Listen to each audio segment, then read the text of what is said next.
All right, y'all. Welcome back to Politics with Steve. We have a lot to catch up on. There's just so much happening in the world of politics right now. We have the Trump administration accidentally leaking war plans to a reporter. We have all of this activity with these cases that are in federal court. And then we also have, I think it was Friday last week, Trump signed an executive order to start to eliminate the Department of Education. And that's where we're going to actually get started. We're going to talk about the purpose of the Department of Education and why does Trump want to get rid of it. I think it's important to talk about the purpose of it because some people just have so much misplaced anger. The right wing specializes in telling people to be angry at, an institution or organization or group of people for things that are just outside of their control, for just random, stuff. But I think that when people understand the facts as to, what these things are actually about, I think that it's much harder to manipulate people. So that's why I think that that's important. So let's just dive straight into it. So the Department of Education handles Title I funding for high poverty K through 12 schools. It also handles IDEA funding for students with disabilities. We all understand that students with disabilities, it's probably much more expensive for them to learn. I mean, you got to pay for teachers. Some of those teachers would need specialties, so there'll be specialists making it much more expensive. Sometimes they need special facilities and just things like that. But the government understands that, and the government specifically allocates funds so that those students are able to learn in whichever way they need to learn. The department also distributes federal student aid like the Pell Grant, and it runs the U.S. Student Loan Program. The Office of Civil Rights within the department enforces like Title IX violations. So that would be somebody being discriminated on the basis of gender, on the basis of race, and things like that. Now, I don't think I said anything controversial, but I just outlined the overarching responsibilities of the Department of Education. This is fundamentally what they are doing every day, right? What's the right wing issue with the Department of Education? Like, why do they want to get rid of the Department of Education so bad? Well, let me tell you, like, what they say. They say the education or the school system is gone woke. We all know that's just a right wing buzzword. They say teachers are indoctrinating children. We hear Trump all the time talk about the story of little Jimmy that went to school a boy and came home a girl. like, in all seriousness, that's just not happening.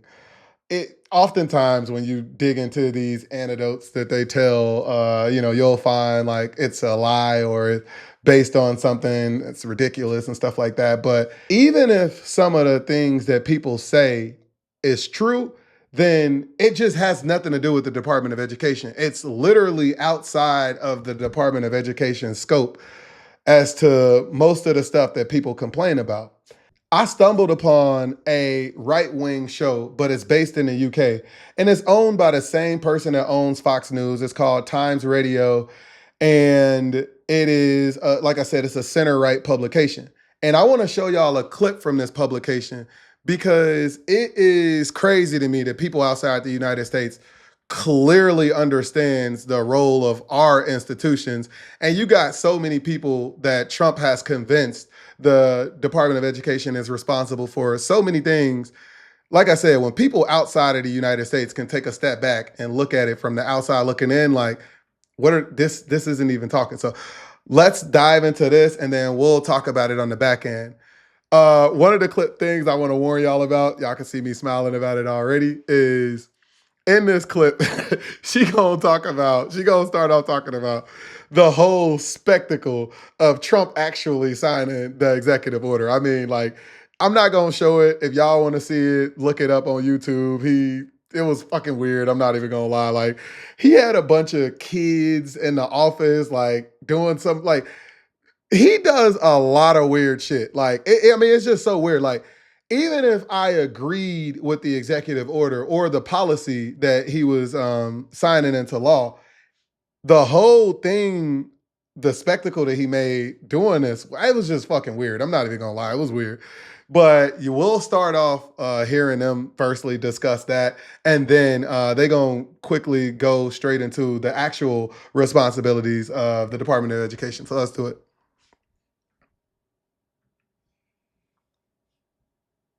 Here we go. Press secretary said a few hours ago, no, we're not totally eliminating it. It will still be there, but it's just going to be much slimmed down. So a lot of smoke and mirrors here. It's kind of got shades of North Korea to it, though, hasn't it? The fact that he's basically dismantling the Department of Education and getting young children to sign off faux executive orders doing the same thing is a bit weird, is it not? It's strange, Kate, but this is, this is Trump land.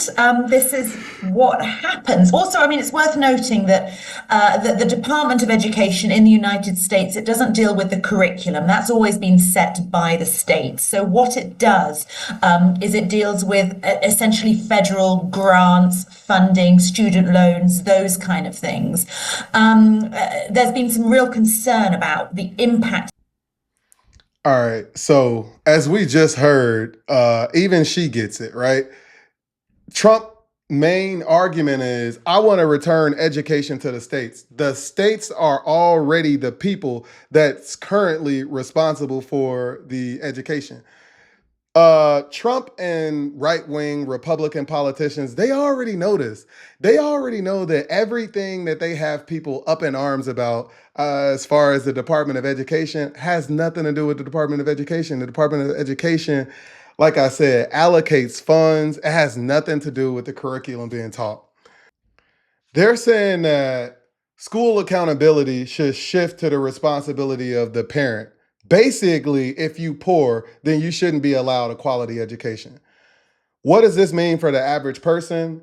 I found a really good clip from The View. I want to show y'all that because I think that this person gave a really good breakdown of exactly who's to benefit from the dismantling and the destruction of the Department of Education. So let's take a look at that.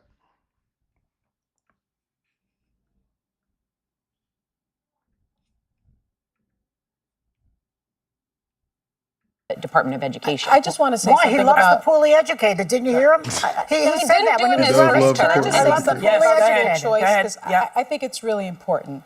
You know, when you hear about school choice, it's really connected to the voucher system. And I encourage everybody to read up on that. What happens, the Department of Education is responsible for $18.4 billion that fund high poverty K through 12 schools. Schools where kids are poor.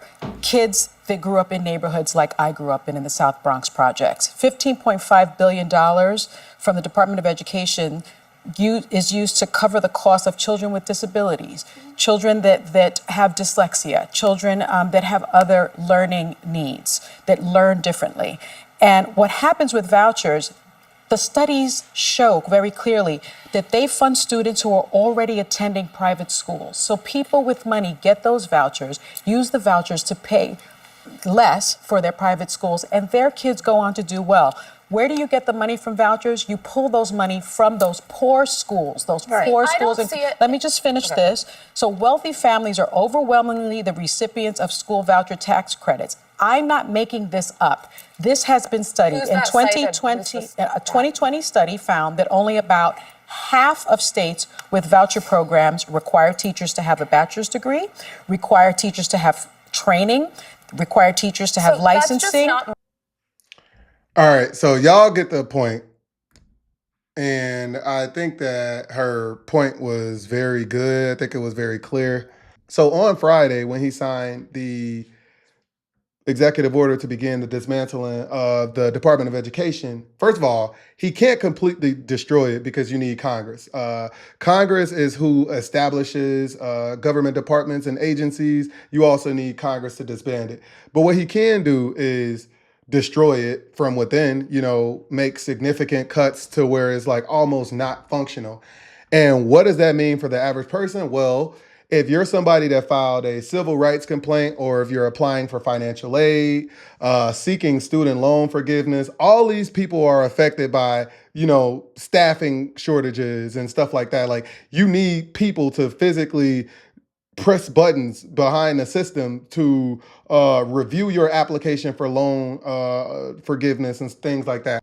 And I find it crazy that in Kentucky, a red state, they had a ballot measure asking the residents straight up, do y'all want to disrupt the Department of Education? And those voters overwhelmingly said, no, don't bother the Department of Education. Don't mess with it. We like the Department of Education. That was specifically on the ballot, right? This reminds me to prior to the election, you had, I remember seeing a focus group of Trump supporters. And that focus group was sat down and they were showed a list of policies without knowing whose policies was who, Trump's policies versus Harris policies. Those voters overwhelmingly supported Harris policies, but then they vote for Trump.